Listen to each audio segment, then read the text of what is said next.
দেশে বায়ু দূষণে বছরে আর্থিক ক্ষতি হচ্ছে প্রায় 2,80,600 কোটি টাকা। এ ক্ষতির পরিমাণ মোট জিডিপির প্রায় 5% সমান। বায়ু দূষণের কারণে দেশে প্রতিদিন গড়ে মারা যাচ্ছেন অন্তত 242 জন। জাহাঙ্গীরনগর বিশ্ববিদ্যালয়ের পাবলিক হেলথ বিভাগের সম্প্রতি প্রকাশিত এক গবেষণায় উঠে এসেছে এসব তথ্য। এ অবস্থায় রাষ্ট্রীয়ভাবে দূষণ রোধের পাশাপাশি জনগণেরও সচেতনতার উপর জোর দেন গবেষকরা। রায়ান বিনামিনের প্রতিবেদন। 2013 থেকে 2021 সাল পর্যন্ত দেশের প্রধান 6টি বিভাগে বায়ু দূষণ নিয়ে গবেষণা করে জাহাঙ্গীরনগর বিশ্ববিদ্যালয়ের পাবলিক হেলথ বিভাগ। গবেষণা প্রতিবেদনটি সম্প্রতি আন্তর্জাতিক সাময়িকী পলিউশনে প্রকাশিত হয়। প্রতিবেদনে দেখানো হয় বায়ু দূষণে বছরে 88,000 মানুষের অকাল মৃত্যু হচ্ছে।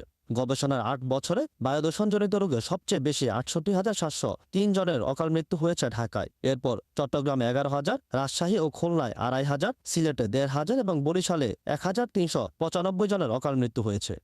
কিন্তু আমার 6টা শহর মিলে যে 88,000 প্রতি বছর অকাল মৃত্যু হচ্ছে বায়ু দূষণজনিত কারণে, এই সংখ্যাটা খুবই অ্যালার্মিং। এবং আমার প্রায় 23 বিলিয়ন ইকোনমিক লস হচ্ছে প্রতি বছর। সো এটা আমার জিডিপির প্রায় 5% লস। এর আগে ওয়ার্ল্ড ব্যাংক তাদের একটা স্টাডি দেখেছিল 4.9% জিডিপি লস। সো আমাদের অলমোস্ট কাছাকাছি আর কি।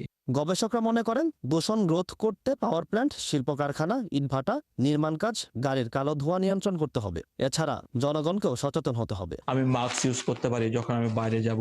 আমার যদি ন্যূনতম ইকোনমিক ক্যাপাবিলিটি থাকে, আমার ঘরের ভিতর বা রুমের ভিতর আমি এয়ার পিউরিফায়ার রাখতে পারি, সেখানেও কমে যাবে। অথবা আমি পাবলিক ট্রান্সপোর্টগুলো, আমি যদি মেট্রো রেলটাকে চুজ করি কম্পেয়ার টু বাস, যে আমাদের যে বাসগুলো আছে, তাহলে আমার কিছুটা আমার এক্সপোজার কমে যাবে। এছাড়াও আমাদের সচেতন নাগরিক হিসেবে মাঝে মাঝে চেক করা যে আসলে আমাদের আউটডোর এয়ার কোয়ালিটি কন্ডিশন কি। আর গবেষণায় অর্থনৈতিক সংকটকে বড় চ্যালেঞ্জ হিসেবে দেখছেন গবেষক শিক্ষার্থীরা। বায়ু দূষণের তথ্য প্রাপ্তি সহজ করতে সরকারের কাছে দাবিও জানান তারা। এটা সারা বাংলাদেশের যদি আমরা বের করি তাহলে এই সংখ্যাটা আরো বেশি হবে।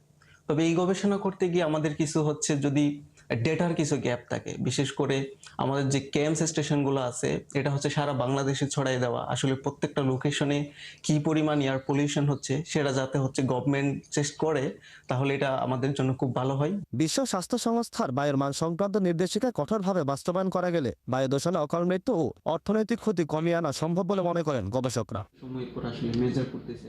রায়ান বিনামিন, 71, সাভার।